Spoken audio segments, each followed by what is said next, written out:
నమస్తే సై న్యూస్. నాగారం మున్సిపాలిటీలో జంతర్ మంతర్ అవుతున్న ప్రభుత్వ భూములు 2014 నుండి మా దగ్గరకు వచ్చాయి. సర్వే నంబర్ 290, 291/1 2021లో ఎంఆర్ఓ గారు చేసిన హంగామా ఒక రేంజ్లో చేశారు.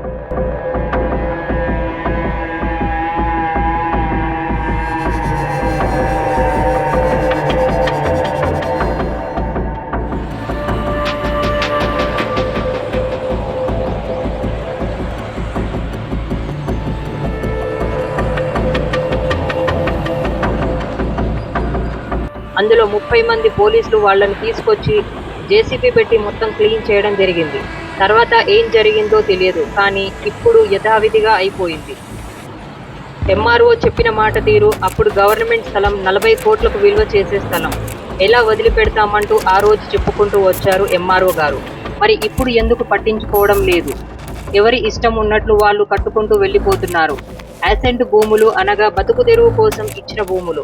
ఆ భూమిని సొంతంగా అమ్ముకోవడానికి గవర్నమెంట్ యొక్క పర్మిషన్ లేదు. మరి ఇది ఎలా సాధ్యమైంది?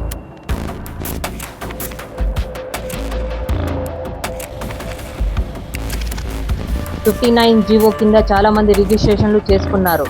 మరి ఎంఆర్ఓ గారు ఏం చేస్తున్నారు?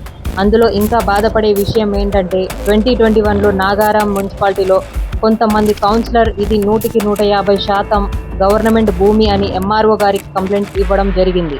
మరియు దాని గురించి పేపర్ స్టేట్మెంట్లు కూడా వచ్చాయి. అవి కూడా ఈ రోజు కొందరు మాకు పంపడం జరిగింది.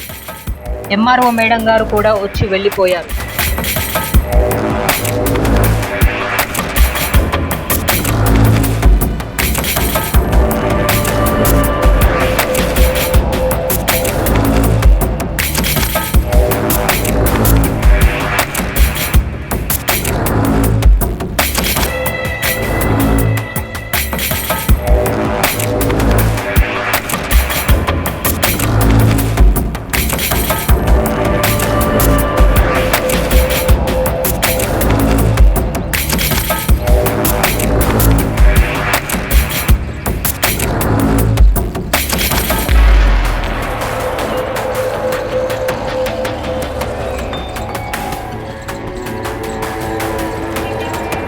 మరి ఇప్పుడు కొత్తగా వచ్చిన ఎంఆర్ఓ అశోక్ కుమార్ గారు కీసర మండల్లో, నాగారం మున్సిపాలిటీలో, దమ్మాయిగూడ మున్సిపాలిటీలో ఎలాంటి చర్యలు తీసుకుంటారు? త్వరలో వేచి చూద్దాం.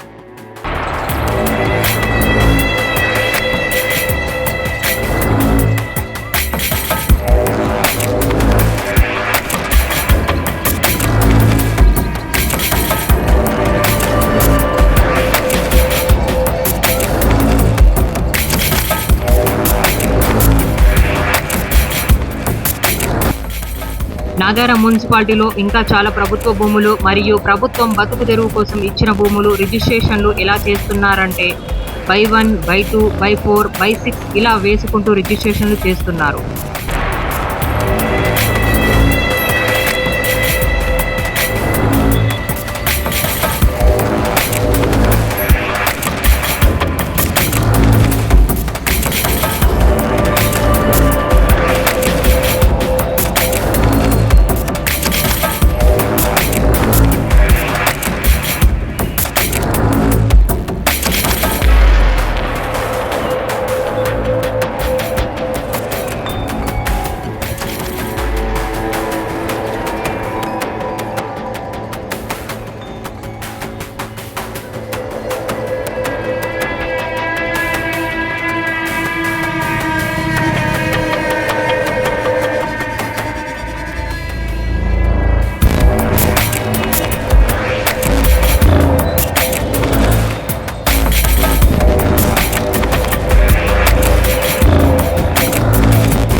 నాగారం మున్సిపాలిటీలో ఇంకా చాలా ప్రభుత్వ భూములు మరియు ప్రభుత్వం బతుకు తెరువు కోసం ఇచ్చిన భూములు రిజిస్ట్రేషన్లు ఎలా చేస్తున్నారంటే by 1, by 2, by 4, by 6 ఇలా వేసుకుంటూ రిజిస్ట్రేషన్లు చేస్తున్నారు.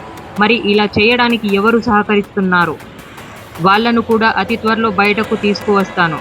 కీసర రిజిస్ట్రేషన్ ఆఫీస్లో ఆఫీసర్ సరిగా ఉంటే ఇలాంటి రిజిస్ట్రేషన్లు ఎలా అవుతాయి? బాధితులు చెప్పుకుంటూ వస్తున్నారు.